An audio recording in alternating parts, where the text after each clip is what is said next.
عمر رضی اللہ عنہ کا زمانہ آیا. عمر رضی اللہ عنہ نے اپنے زمانے میں ایک خط ایک بادشاہ کے نام لکھا. اس میں نیچے تاریخ موجود تھی لیکن اس میں سن موجود نہیں تھا. وہاں سے یہ بات آئی شکایت کے طور پر کہ آپ کی جانب سے جب کوئی خط آئے وہاں پر نیچے تاریخ کے ساتھ سن ہونا چاہیے. ہمیں اپنے حساب کو دیکھنا پڑتا ہے, بیت المال کے حساب کو دیکھنا پڑتا ہے. امیر المؤمنین نے اس بات کو پسند کیا. انہوں نے صحابہ اکرام کو جمع کیا اور صحابہ اکرام چاہتے تھے جس طرح سے دوسری تاریخیں ہیں, جس طرح سے دوسرے لوگوں کے سن ہیں, ہمارا اپنا سن الگ ہونا چاہیے. میرے بھائیو, اللہ کے رسول علیہ السلام کی امت کے پاس دن نہیں تھے, صحابہ اکرام کے پاس وہ دن بھی تھا جس دن اللہ کے رسول علیہ السلام اس دنیا میں آئے, اور پیغمبر کے دن سے آنے کے دن سے بڑھ کر آنے والا دن کوئی اور نہیں ہو سکتا. صحابہ اکرام کے پاس وہ دن بھی موجود تھا جس دن قرآن مجید کا نزول ہوا.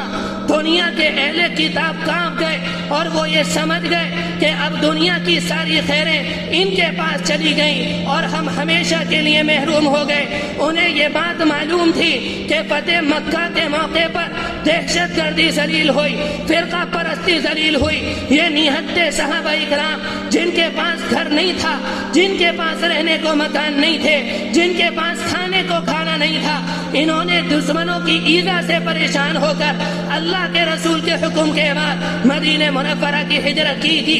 ہجرت کیا ہے؟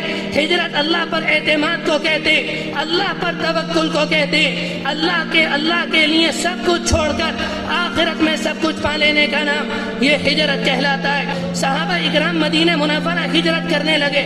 مکہ مکرمہ کے لوگوں کو احساس ہو گیا کہ کچھ دنوں کے بعد پیغمبر علیہ السلام ہجرت کر کر چلے جائیں گے.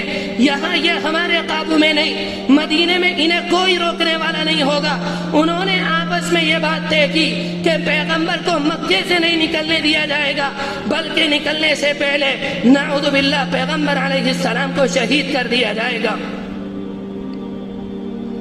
محنت کر رہا تھا. امیر المؤمنین نے سب کی رائے لی. کسی نے کہا ہمارے سن کا وہ دن ہونا چاہیے جس دن قرآن مجید کا نزول ہوا. کسی نے کہا ہمارا سن اس دن سے شروع ہونا چاہیے جس دن اللہ کے رسول علیہ السلام دنیا میں آئے. کسی نے کہا یوم بدر کو, کہ قرآن مجید یوم بدر کو یوم الفرقان کہتا ہے کہ بدر میں حق اور باطل کا قیامت تک کے لیے فیصلہ ہو گیا. حق کیا ہے اور باطل کیا ہے, سب نے اپنی اپنی رائے دی. سب رائے لے کر خاموش ہو گئے. آخر میں حضرت علی رضی اللہ عنہ موجود تھے.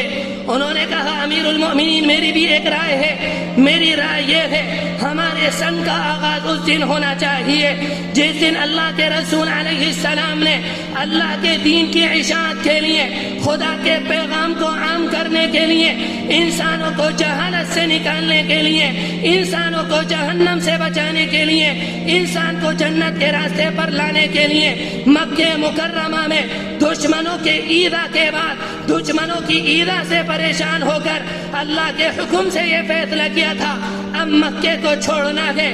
میری رائے یہ ہے ہمارے سن کی ابتدا ہجرت سے ہونی چاہیے. امیر المؤمنین نے اس بات کو پسند کیا اور اس دن سے ہجرت لکھی جانے لگی. عام الفیل کو ختم کر دیا گیا. اب ساری کی ساری تاریخیں اس دن سے ہجرت سے شروع ہونے لگی.